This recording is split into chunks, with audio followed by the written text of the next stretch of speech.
Right now, somewhere in your life, you're waiting to feel motivated, waiting for that spark before you start the workout, waiting for inspiration before you open the document, waiting to feel ready before you make the call. But what if that feeling never comes? Not because something is wrong with you, but because it was never supposed to come first at all. What if motivation, the thing we've been taught to chase, wait for, and worship, is actually a myth? Start with a simple observation. Think about the last time you truly didn't want to do something but did it anyway. Maybe it was getting out of bed for an early shift. Maybe it was finishing a project you'd lost interest in. You didn't feel a surge of enthusiasm first. You just moved. And somewhere in the moving, something shifted. This isn't a coincidence. It's actually the opposite of how most people think motivation works. Here's the belief almost everyone carries, often without noticing it. Motivation comes first, then action follows. Feel like it, then do it. This belief feels so obvious that questioning it seems strange. But research on behavior and emotion tells a very different story, one where the order is often reversed entirely.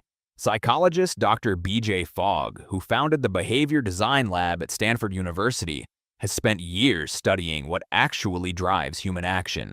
His research points to a consistent pattern. Behavior change rarely starts with a feeling. It starts with a trigger and a tiny, almost laughably small action. The feeling, the motivation, the momentum tends to show up after the action begins, not before. This flips the entire framework most people operate under. You don't need to feel ready to start. You need to start in order to feel ready. Think about exercise.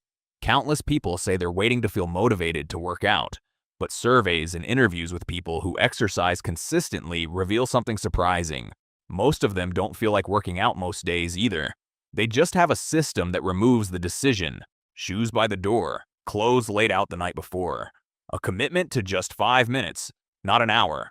The 5 minutes often becomes 30, but even when it doesn't, the habit holds because it was never built on a feeling in the first place. This is where the concept of activation energy becomes useful. In chemistry, activation energy is the small push needed to start a reaction, after which the reaction can sustain itself. Human behavior seems to follow a similar pattern.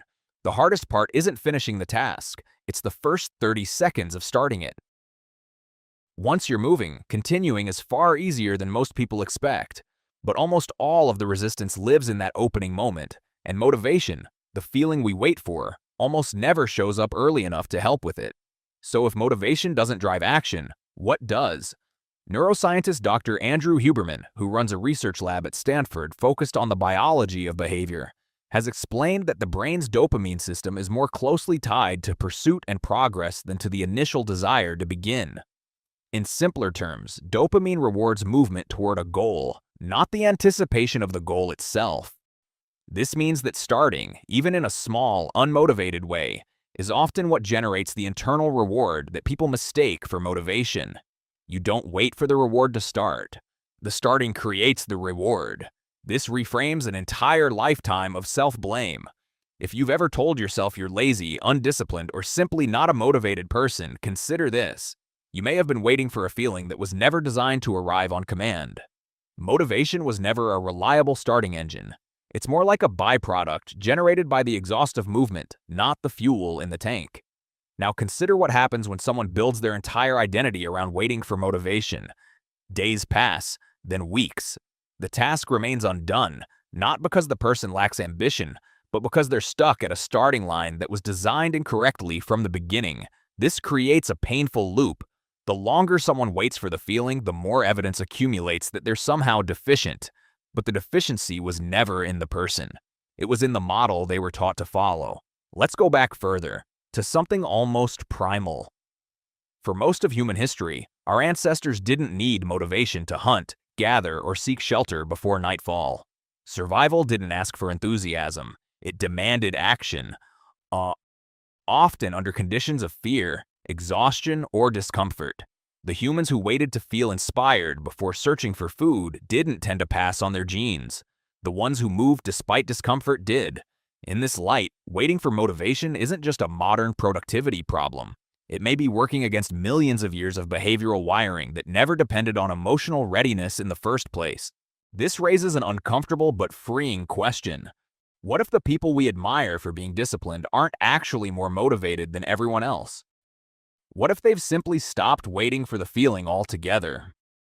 Author and researcher Angela Duckworth, known for her work on grit and long-term achievement at the University of Pennsylvania, found that the highest performers across various fields didn't necessarily report higher levels of daily enthusiasm.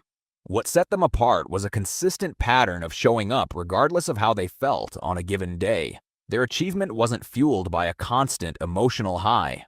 It was fueled by a refusal to let feeling become a prerequisite for action. This is a strange kind of relief once it settles in. It means you don't need to fix your motivation before you fix your life. You don't need to wait until you feel like the version of yourself who exercises or writes or finishes the project. You only need to complete the smallest possible version of the action right now without waiting for permission from an emotion that was never in charge to begin with. Try this thought experiment. Imagine two people with an identical task, writing a difficult email they've been avoiding. Person 1 decides to wait until they feel motivated enough to write it well. Person 2 decides to just open the email and type one incomplete sentence, regardless of how they feel. Days later, who is more likely to have sent that email?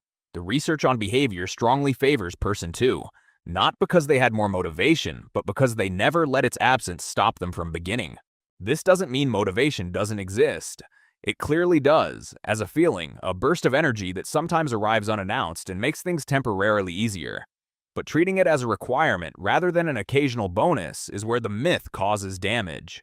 Waiting for motivation is like waiting for good weather before deciding to build a house. Sometimes the weather cooperates and the building feels effortless, but the house that actually gets built is usually built by someone who kept laying bricks in the rain. So what if motivation is a myth, at least in the way we've been taught to rely on it? It wouldn't mean you're broken for not feeling inspired every morning. It would mean the entire framework handed down to you, feel it first, then do it, was built backwards from the start.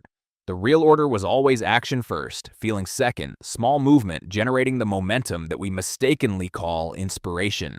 Right now, somewhere in your life, you're still waiting to feel motivated. But what if you didn't wait? What if the smallest possible action, the one you could start in the next 30 seconds, is the only permission you ever actually needed?